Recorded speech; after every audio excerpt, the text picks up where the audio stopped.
The war between humans and the Zorathians had raged for decades. What began as a misunderstanding over territorial boundaries had escalated into a full-scale interstellar conflict. Captain Marcus Hale, a seasoned soldier of the United Earth Defense Force, had seen his fair share of battles. But nothing could have prepared him for what he encountered on the desolate moon of Krylos.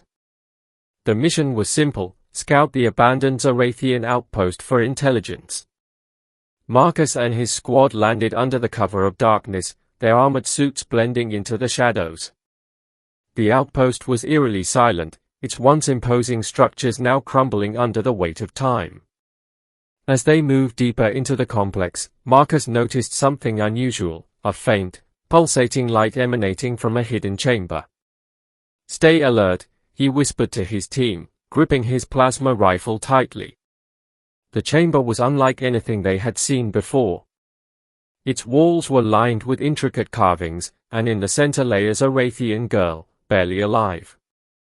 Her skin, a shimmering silver, was marred with deep wounds, and her breathing was shallow. Marcus hesitated. She was the enemy, yet something about her vulnerability stirred a deep sense of compassion within him.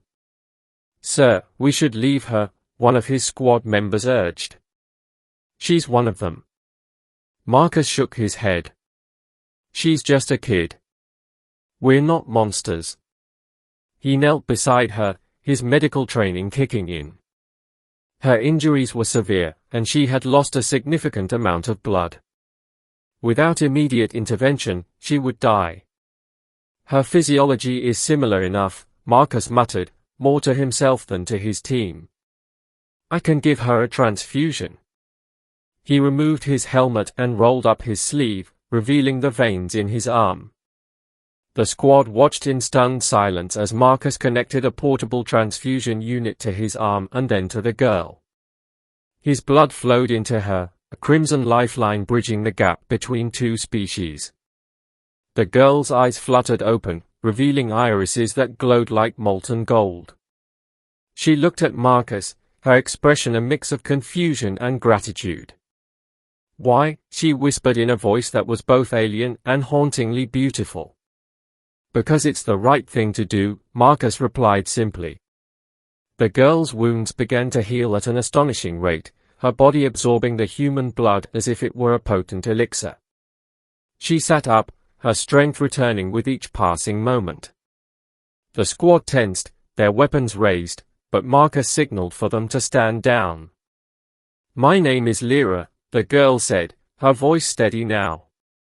"You have saved me, human. I am in your debt." Before Marcus could respond, the ground beneath them trembled. The outpost was collapsing, its ancient structure unable to withstand the strain. "We need to move," Marcus shouted, grabbing Lira's hand. They sprinted through the crumbling corridors, debris raining down around them. Just as they reached the exit, a massive beam fell, blocking their path.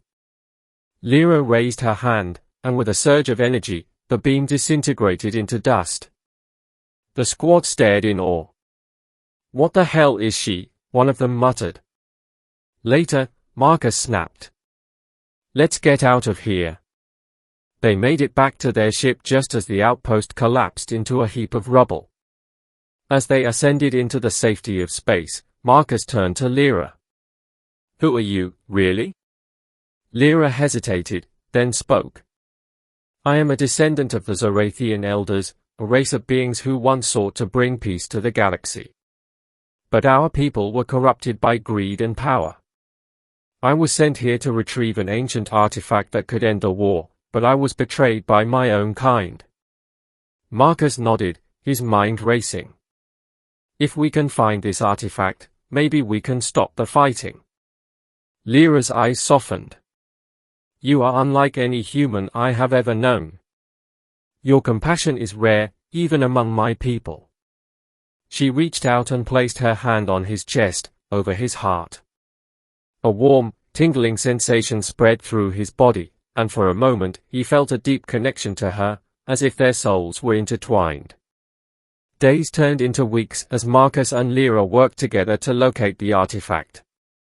Along the way, they grew closer, their bond deepening with each passing day.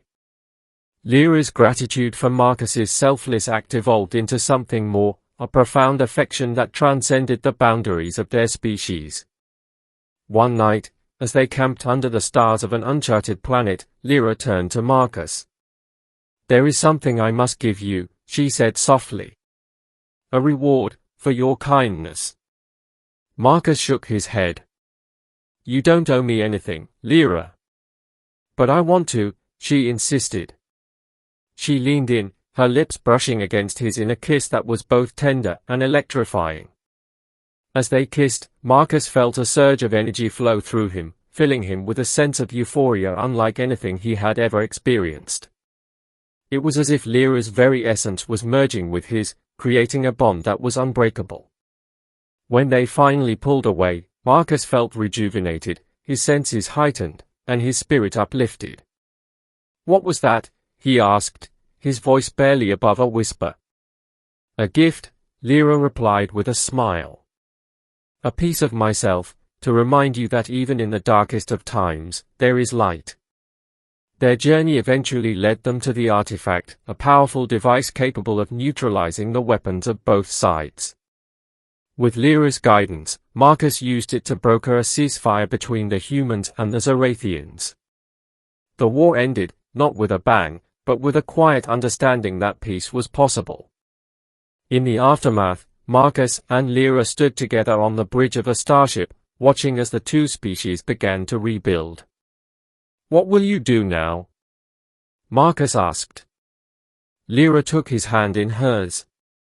"I will stay with you, if you will have me. Our bond is eternal, Marcus. Wherever you go, I will follow." Marcus smiled, his heart full. "Then let's see what the future holds, together." And so, the human soldier and the alien girl embarked on a new journey, their lives forever intertwined by an act of selflessness and the power of love. In a galaxy once torn apart by war, they became a symbol of hope, proving that even the deepest divides could be bridged by compassion and understanding.